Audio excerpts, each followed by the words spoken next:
falamos de um processo em que a criança aprende a decodificar os elementos presentes na escrita.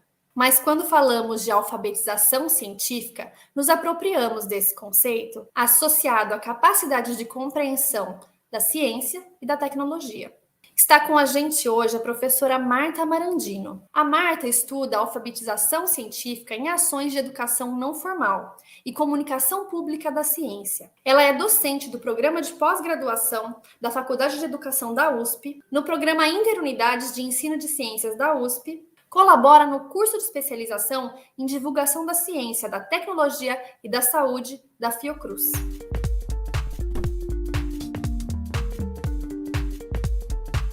Quero agradecer aí a oportunidade de estar conversando com vocês aqui, falando um pouco mais do meu trabalho, né, especialmente no que diz respeito à pesquisa, né, na área de educação em ciência. Né. Eu tenho, vamos dizer assim, a minha área, né, inicial de pesquisa, né, sou bióloga, né, de formação, mas eu sempre trabalhei com pesquisa na área de educação, de ensino de ciências. E, num determinado momento, eu comecei a me dedicar, comecei a trabalhar, eu era professora da educação básica, né, e fiz meu mestrado com formação de professores, mas, num determinado momento da minha vida, eu comecei a trabalhar numa instituição museal, um museu, né, o Museu de Astronomia e Ciências Afins, no Rio de Janeiro, e eu comecei a me interessar por esse trabalho de educação em espaços não formais, especialmente os museus de ciências, mas também outros museus, né? Eu estou fazendo esse preâmbulo, né, porque o tema da alfabetização científica é um tema, na verdade, que ele é bastante trabalhado, bastante desenvolvido, né, no campo do ensino de ciências, e também no campo da divulgação científica, ou, né, a gente também pode chamar de comunicação pública da ciência, né? Na verdade, né, as discussões sobre alfabetização científica, elas iniciam especialmente com relação à escola, né, à educação formal, mas também é rapidamente absorvida e trabalhada no âmbito da educação não formal também, né? Isso porque, na verdade, o início da discussão de alfabetização científica, ela está muito atrelada a uma demanda da sociedade, né, por acesso ao conhecimento científico, né? E aí a gente está falando aí dos anos 50, 60, exatamente quando a gente vive no âmbito internacional, né, global, mas também no nosso país, momentos onde a ciência aparece também como gerando vários impactos, né, na sociedade, impactos tanto positivos como também negativos, né? E isso acaba gerando, né, uma série de questionamentos sobre o papel da ciência, por um lado, né, e, por outro, a percepção de que a maior parte do público, o público em geral, né, tem pouco conhecimento sobre as ciências, né, e aí eu estou falando nesse momento especificamente das ciências naturais, né, a química, a física, a biologia, as geociências, né. Essa percepção, né, ela incentiva, ela mobiliza muitos pesquisadores, educadores, né, professores e políticos, enfim, gente de todos os grupos sociais, né, ativistas, né, a pensar a questão do acesso ao conhecimento científico, como eu disse, no Brasil, mas também no mundo inteiro, né, e dão início a muitos projetos relacionados a essa ideia de alfabetização científica, projetos com o objetivo de fomentar a alfabetização científica no país e também, como eu disse, no mundo inteiro, né? Então, assim, eu acho que é importante marcar, né, que o início do processo de alfabetização científica, ele tem muito a ver com uma percepção de que as pessoas não sabem ciência. Então, a ideia era levar a ciência para a população, levar a ciência para a sociedade. E essa ideia parte do pressuposto de que a sociedade não sabe nada sobre ciência, né? Então, o início da alfabetização científica, ela trabalha muito com essa ideia, né, que a gente chama na área de comunicação de modelo de déficit, né? em que a população não sabe nada sobre ciência e os educadores, os cientistas é que tem que levar a ciência para a sociedade, né?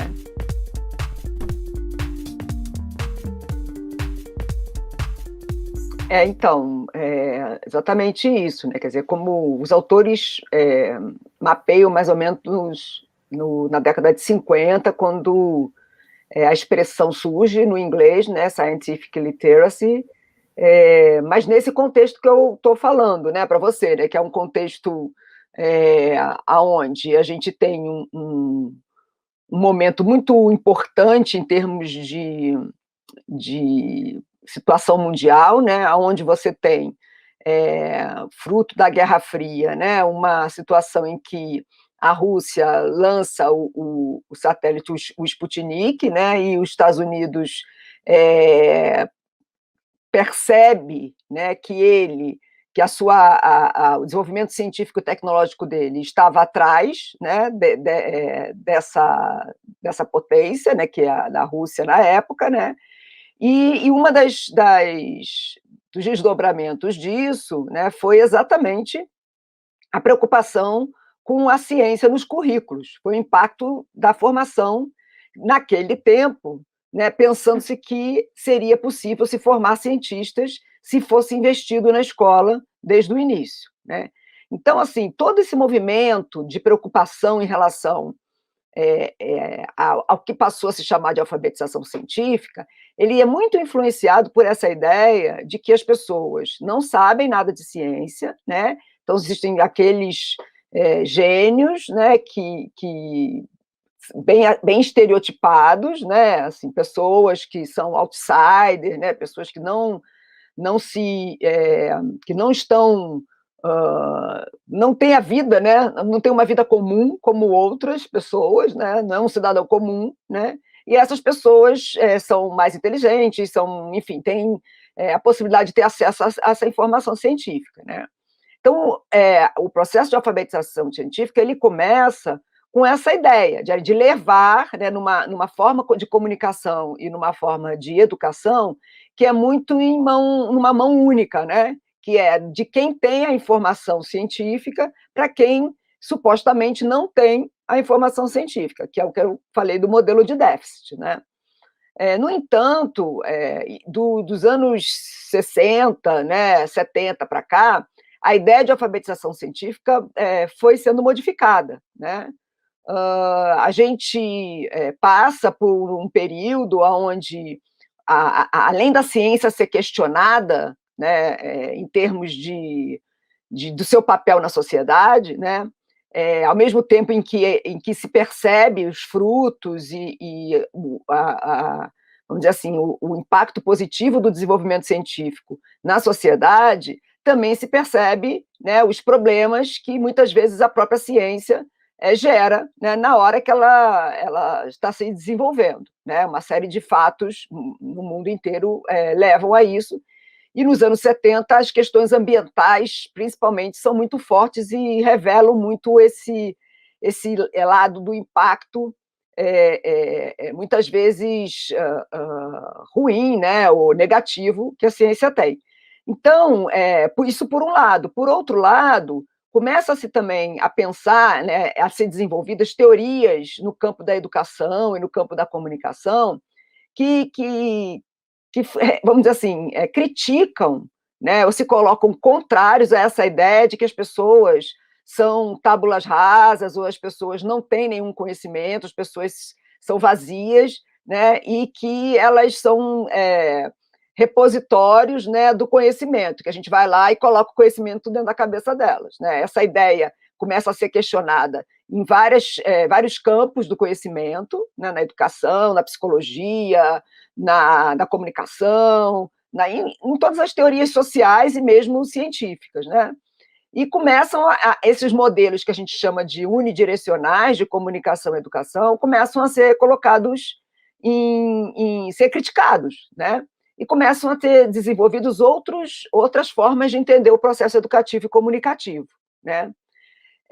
Isso também, essa crítica também passa pela alfabetização científica, né? Então, de um momento onde a alfabetização científica é pensada muito no sentido de que as pessoas que não têm o conhecimento científico precisam ser alfabetizadas, né? Então, passam a ter o conhecimento científico, então isso passa a ser criticado, e a ideia que começa a crescer é que a alfabetização científica é um processo, né? E não é um resultado final de algo que você tira de um lugar e coloca dentro da cabeça da pessoa, né?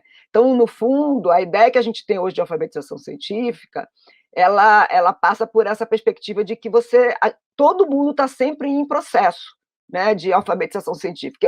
Ninguém sabe tudo, né, e ninguém sabe tudo de tudo, né? Nem os próprios cientistas, né? Eles podem saber muito da sua área, mas não sabem de outros tipos de conhecimento, né?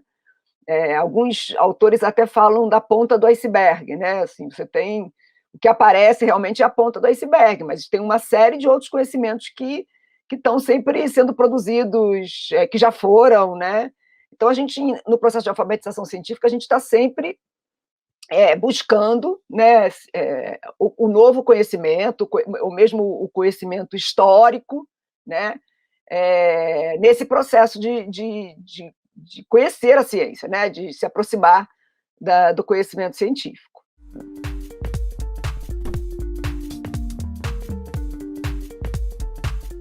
Uma coisa que é importante também ser dita é que a ideia de alfabetização científica, ela não é unânime, né? E ela também, existem uma série de questionamentos e de críticas à própria expressão alfabetização científica, né?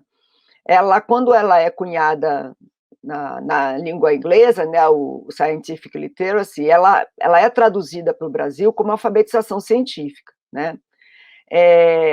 E aqui no Brasil ela vai enfrentar o mesmo problema do próprio conceito de alfabetização, né?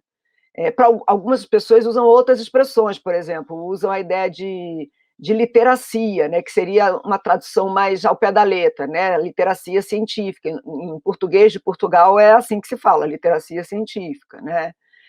Alguns também chamam de enculturação, né?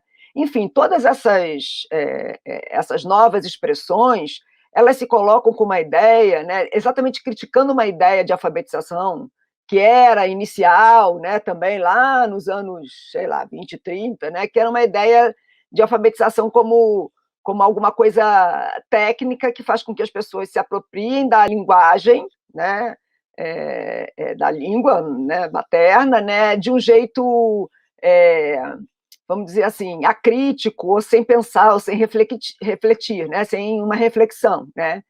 E nesse sentido, né, uma pessoa que é muito importante nesse processo todo é o Paulo Freire, né? Quer dizer, o Paulo Freire, junto com outros, Magda Soares, né, outros autores do campo da educação mais ampla, né, aqui no Brasil, eles vão questionar essa ideia de alfabetização, no geral, né? Não estou falando especificamente da científica nesse momento, mas vão questionar, né, exatamente essa ideia de que a alfabetização é um processo unidirecional, né? Então, o conceito, por exemplo, o conceito de dialogicidade, né? A ideia de que o conhecimento, a produção do conhecimento, ela se dá num processo de participação, num processo dialógico, num processo crítico e num contexto político, social, né? Cultural, começa a crescer nos anos 70, 80, 90, né? Então, isso na área de ciências naturais, da alfabetização científica, além da crítica ao modelo unidirecional que eu falei, aparece uma outra perspectiva muito importante, que é o que a gente chama do movimento CTS, ou CTSA. E o que é CTS? É ciência, o C de ciência, T de tecnologia, né?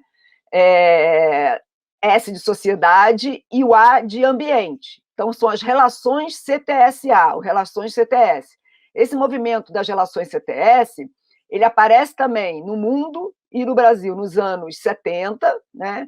E exatamente ele inspirado em aspectos relacionados à história da ciência, à epistemologia da ciência, à filosofia da ciência, né? À própria sociologia da ciência, eles vão exatamente apontar essa ideia de que a ciência não é neutra, né, que a ciência ela não é feita fora de um contexto político, social, que há interesses, né, que há disputas, né, que a história da ciência mostra os embates, a falta de consenso, as controvérsias, né, seja interna, seja entre a ciência e a sociedade, enfim. Então, toda essa discussão que eu estou trazendo para você agora, ela resvala na ideia de alfabetização científica. Hoje, no meio acadêmico, quando a gente fala de alfabetização científica, a gente não está falando de aprendizado de conceito. A gente só, né? Também precisa aprender conceitos. Mas a gente está falando também de outros tipos de aprendizagem, de aprender como é que a ciência é feita, de aprender quem é que está envolvido no processo de produção de conhecimento científico, quem financia, por que financia, que interesses tem por trás. Então, basta a gente pegar o exemplo que a gente tem hoje aí na nossa cara, batendo na nossa cara, que foi todas as questões que a gente está vivendo com a pandemia e com o Covid, né?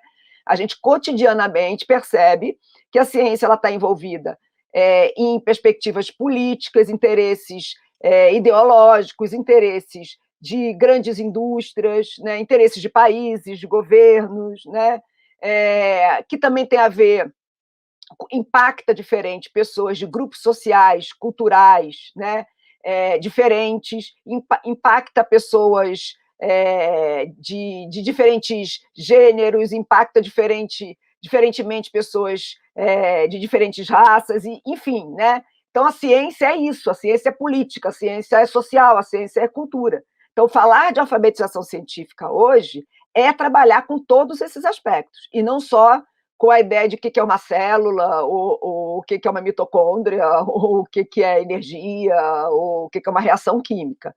É claro que esses elementos são importantes, né? Mas não é só isso. Então, quando você me pergunta quem é o sujeito, todos nós somos sujeitos da alfabetização científica, porque, como eu disse, a alfabetização científica é um processo, né? Então, qualquer pessoa que está na sociedade, ela está em processo de alfabetização científica, né? Esse processo pode ser feito de uma maneira consciente, né? Quando eu vou para a escola, quando eu vou visitar um museu, quando eu assisto uma live, quando eu jogo um jogo que tem a ver com conhecimentos científicos, né? Quando eu assisto uma palestra, assisto uma conferência, né? Enfim, né, todos nós estamos vivendo o processo de alfabetização científica. É claro que é diferente fazer isso com crianças, e é diferente fazer isso com jovens, que também é diferente fazer isso com adultos, e em cada contexto também vai ser diferente.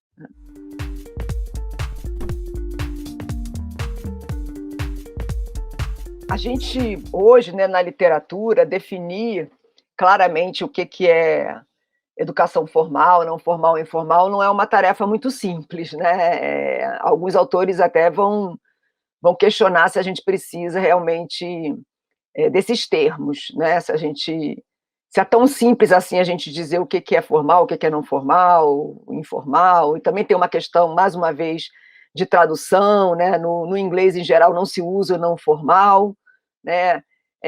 A origem dessas expressões tem muito a ver com esses movimentos que eu falei dos anos 60 e 70, né?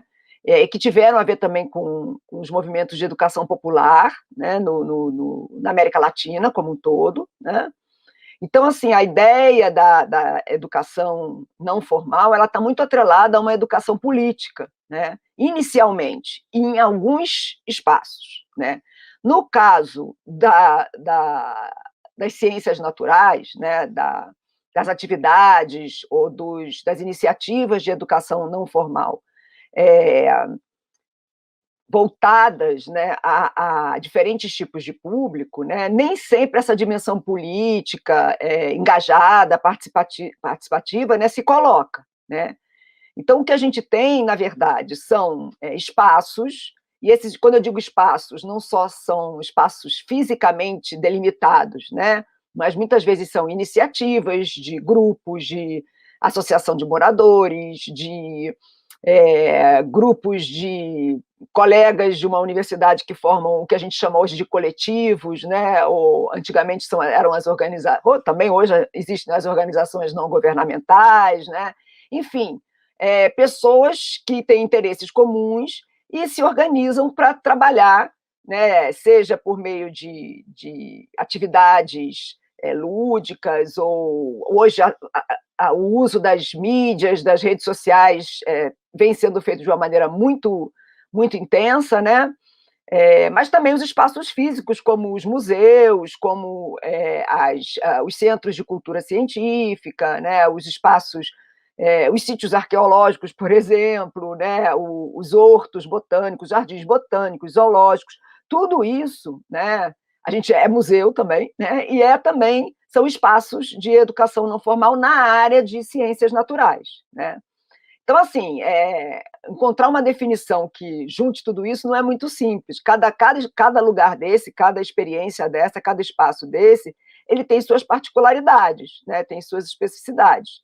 Mas o que une isso, né, e faz a gente colocar dentro da caixinha, mais ou menos, ali da educação não formal ou informal, né, e não formal, né? Em geral, quando é formal, ele está voltado para a escola, né? Então, tem as características e está submetido ao funcionamento da escola. Então, ele tem um tempo, né? Por exemplo, o tempo de aula, né? Ele tem um tempo do ano letivo, né? Ele tem um espaço físico escolar que se organiza de um jeito particular, né? Então, você tem a divisão de disciplinas ao longo de um período, né? Ao longo do dia, professores responsáveis por cada disciplina, né? Mesmo que haja interdisciplinaridade, a maneira com que a escola está organizada é muito particular da escola, né? Existe o currículo, né? Existem políticas, existe o Ministério de Ciência, desculpa, Ministério de Educação, que vai dar as orientações para aquilo que vai aparecer nos currículos das escolas, nos livros didáticos. Isso tudo envolve o que a gente chama de educação formal da escola, né? Então, quando está fora dessas características, né? Quando a gente não tem um currículo que organiza aquilo que vai ser trabalhado, quando as atividades não são feitas num formato que é igual ao da escola no tempo e no espaço da escola, né? Mas pode até ser feito em parceria, mas não tem as demandas, né, que a escola tem em termos, por exemplo, de avaliação, né? Não tem o impacto na vida do indivíduo, né, como é a escola, né? Então, quando acontecem ações, atividades, experiências, né, que não são organizadas da maneira na escola, a gente começa a colocar dentro dessa grande caixa aí que a gente chama de educação não formal, né? Mas, como eu disse, em cada experiência acaba sendo bem quase única, né? Claro que assim, os zoológicos têm uma maneira de fazer educação não formal muito semelhante, os jardins botânicos também, e os jardins botânicos são semelhantes aos zoológicos, né?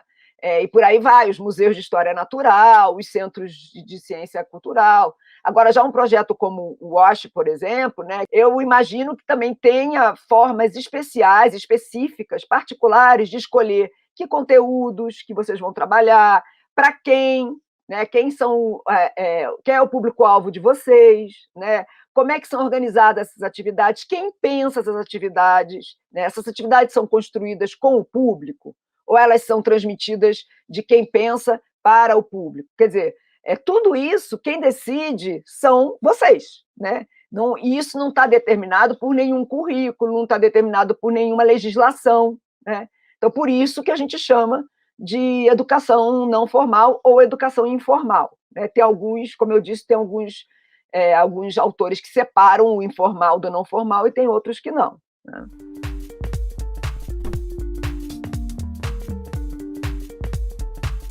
A questão do financiamento para a educação, ela sempre é um problema, né? Seja para a educação, seja para a comunicação, né? Um problema que eu digo é porque a gente, eu estou falando, claro, do contexto brasileiro, né? A gente, historicamente, não somos um país que valoriza, como deveria, né, os processos educativos e os processos de divulgação do conhecimento científico. Em alguns momentos, inclusive, né, como o que a gente vive hoje, a gente não está valorizando nem a própria ciência, né? Então, acho que é fundamental, né? Eu acho que a pergunta que você faz, né, a resposta é sim, claro, tem que ter uma política, né, de financiamento para que essas ações ocorram, né? E a gente pode dizer que essa política, né, ela deve ocorrer em muitos níveis diferentes, né? O que eu quero dizer com isso? Né? Por exemplo, a gente dentro da universidade, a universidade brasileira, a universidade pública brasileira, né, ela é muito importante por muitas razões, mas uma grande importância da universidade pública é que ela tem como uma das suas principais funções a produção do conhecimento, né, o ensino do conhecimento científico, de todas as ciências, mas o que eu acho que é mais relevante é o que a gente chama de extensão na universidade, né?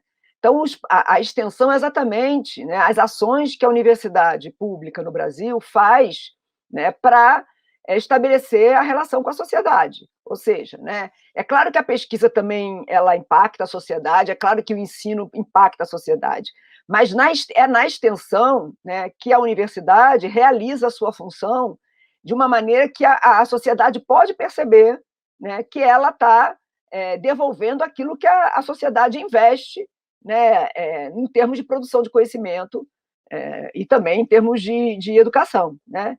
Então, um aspecto, né, uma dimensão ou uma perspectiva importante de financiamento para essas iniciativas de comunicação e educação não formal é via extensão na universidade. Então, assim, é muito importante que existam programas, projetos, né, de financiamento dentro das universidades, né, voltados para a extensão, né?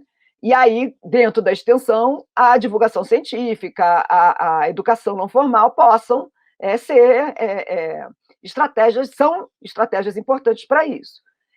Isso também deve acontecer do ponto de vista aí maior, né, das instâncias governamentais, né? Então, os governos municipais, os governos estaduais, o governo federal também devem implementar políticas, né, de financiamento de iniciativas como essa. E a gente tem isso, né? Teve mais em algumas épocas, menos em outras, né? A gente tem muitas vezes por meio, né, das agências de financiamento, né? Então, né, a FAPESP, FAPERJ, FAPEMIG, né? Enfim, várias das fundações de amparo à pesquisa no Brasil todo, a nível estadual, têm programas voltados para não só para pesquisa, mas também para divulgação, e às vezes até articulando pesquisa e divulgação científica e educação, né?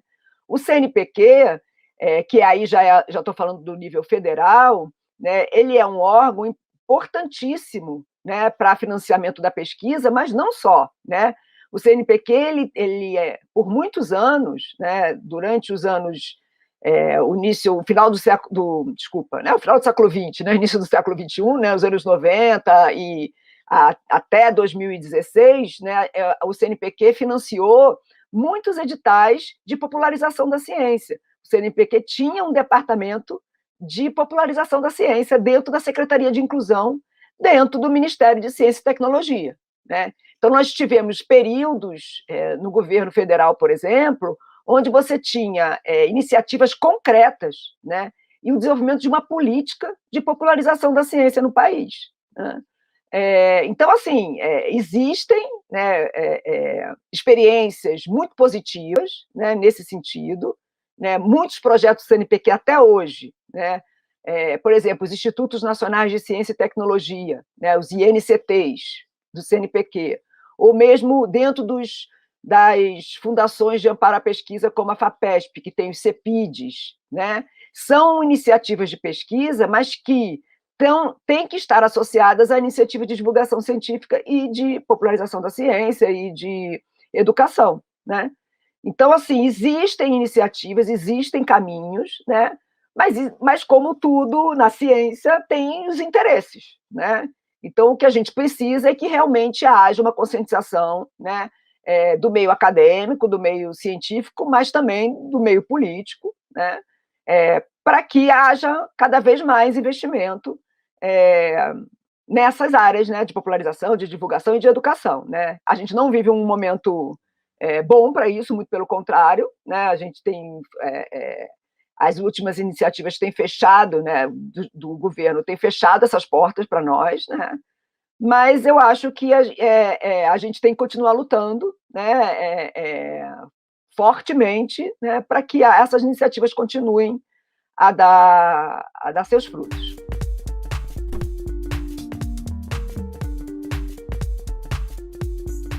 Existem muitos estudos na área de educação, especialmente da educação formal, né, que tem como foco o processo de alfabetização científica, né? Esses estudos são tanto estudos qualitativos, né, onde, em geral, o universo da pesquisa ele é mais reduzido, né, então a gente tem resultados que são resultados muito importantes, mas nem sempre eles são possíveis de ser generalizados, né? E existem estudos quantitativos também que vão avaliar esses processos de alfabetização científica, né? A pesquisa na área de educação é uma pesquisa talvez um pouco diferente, né, do que a gente está acostumando a ver nas áreas mais que a gente chama de pesquisa das ciências hard, né, vamos dizer assim, né? A educação é uma área de ciências humanas, né? Então a gente costuma dizer que, por mais que você tenha resultados, né, e esses resultados possam se repetir em diferentes realidades, isso não quer dizer exatamente que ele sempre seja assim em qualquer contexto. Por quê? Porque as variáveis sempre são muitas, né, em diferentes contextos. Eu estava agora mesmo assistindo uma palestra que está acontecendo, está começando hoje, o encontro nacional de pesquisa na área de educação e ciências. É o maior encontro que existe no Brasil, da maior associação brasileira de pesquisa em educação e ciências, em ensino de ciências, né? É um encontro maior da América Latina nessa área, né? E a palestra exatamente era de uma pesquisadora americana, falando sobre as questões de fake news e a situação toda que a gente está vivendo em relação ao negacionismo da ciência, né? E falando exatamente do contexto americano e no contexto brasileiro nesse sentido, né? Agora, a gente pode dizer, né, por mais que a gente tenha semelhanças, né, com vários outros lugares em relação a questões de negacionismo, fake news ou mesmo resistências ao conhecimento científico, a gente não pode dizer que a realidade brasileira é igual à realidade americana do ponto de vista da educação e da divulgação científica, né? O acesso, né, à educação, a qualidade, uma educação de qualidade não é a mesma, né?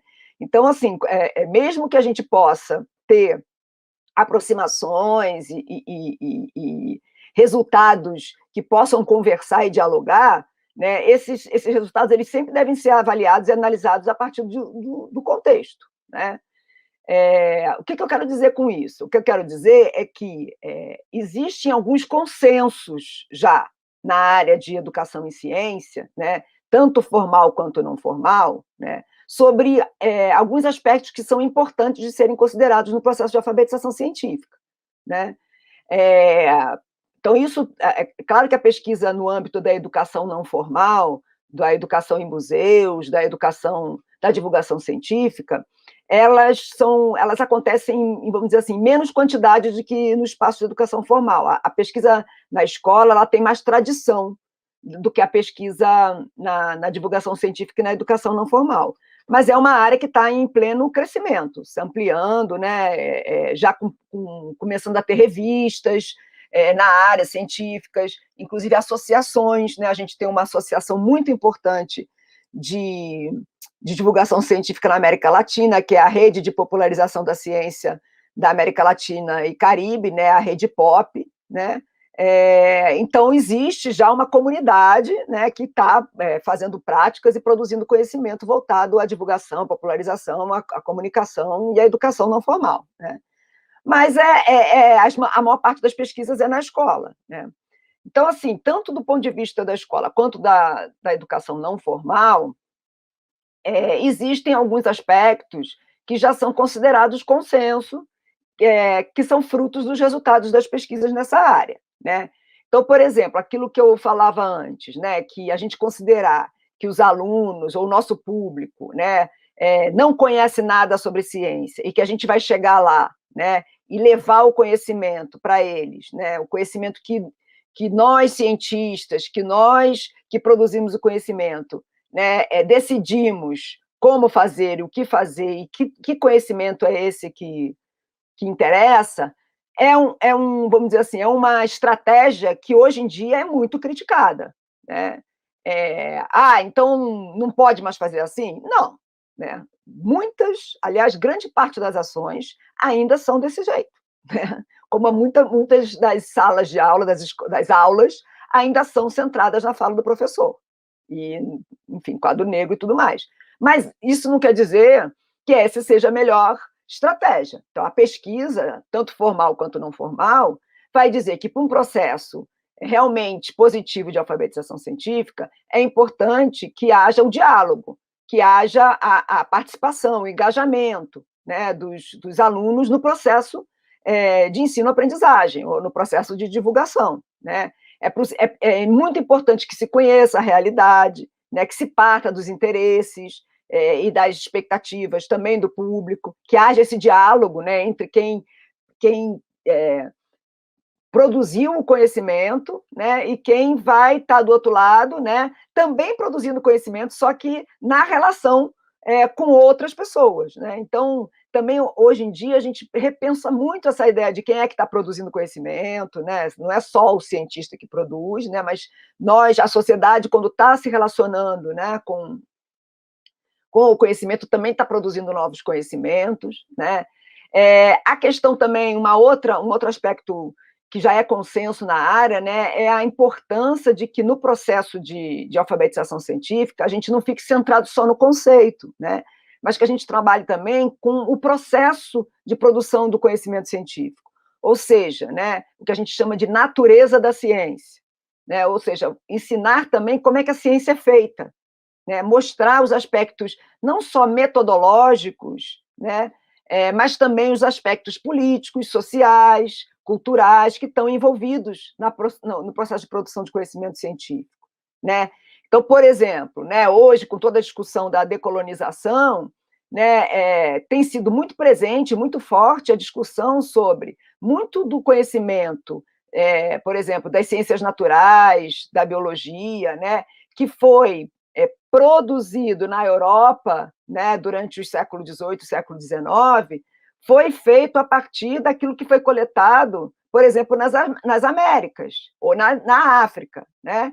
E as pessoas que moravam aqui nessa época, né, por exemplo, os indígenas, diferentes etnias, né, tinham conhecimento sobre a botânica, né, sobre as plantas, tinham conhecimento sobre os animais, e muito daquele conhecimento que foi para a Europa foi um conhecimento que tinha aqui, né, que já era um conhecimento já produzido por esses grupos na relação com a natureza, né? Só que quando esse conhecimento chega na Europa, ele é legitimado, né, como o conhecimento científico. Então, o conhecimento dos grupos indígenas passa a ser um conhecimento menor, desvalorizado. Então, hoje, no processo de alfabetização científica, a gente discute esse tipo de coisa, né? Então, fazer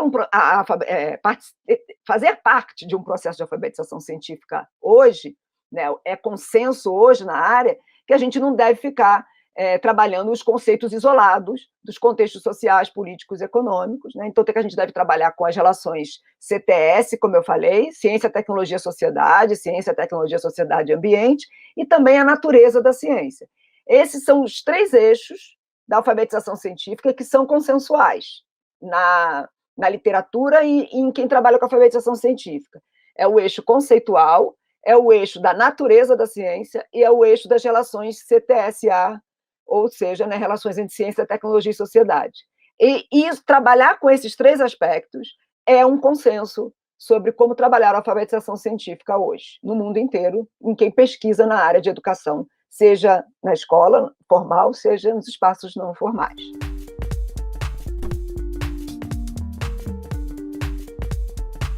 Muitas vezes, né, ainda mais num país como o nosso, né, nem todo mundo passa pelo processo de escolarização, né? Infelizmente, isso ainda é uma realidade, né? E mesmo que passe, não significa que acabou a escola, né, acabou o processo de alfabetização científica, né? Que eu acabei de dizer que é um processo ao longo da vida toda, né? Então, é exatamente aí que deve atuar os espaços de educação não formal, né? Então, pensando sempre numa perspectiva de parceria com a escola, né? Não em nenhum momento seria criticar ou abrir mão da importância que a escola tem, mas é a importância de trabalhar na parceria, né?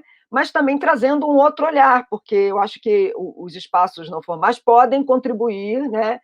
Com outro olhar sobre o conhecimento, né? E por isso mesmo trazer uma perspectiva diferenciada ou com as suas especificidades, né? Estou dando o exemplo aqui, por exemplo, no caso dos museus, né? Assim, os museus são lugares que têm os objetos, os acervos, né? As memórias. Então, o museu ele pode participar do processo de alfabetização científica, trazendo elementos que nem sempre a escola pode oferecer, né? Por quê? Porque ele tem lá o acervo, os seus objetos, tem uma série de elementos, né, que ele estudou, que houve pesquisa sobre esses objetos, né? Aí eu estou falando desde das plantas dos jardins botânicos, dos herbários, estou falando dos animais dos zoológicos, estou falando dos dioramas dos museus de história natural, né? Então, acho que é essa ideia de que cada um desses espaços, né, eles vão ter a sua contribuição e a sua especificidade. E o ideal é que eles possam trabalhar de forma articulada. Nós gostaríamos de agradecer a presença e os conhecimentos da professora Marta Marandino, que falou com a gente hoje sobre alfabetização científica. Se você gostou desse vídeo, gostou dessa conversa, compartilhe com seus amigos, se inscreva no nosso canal e deixe seu like neste vídeo.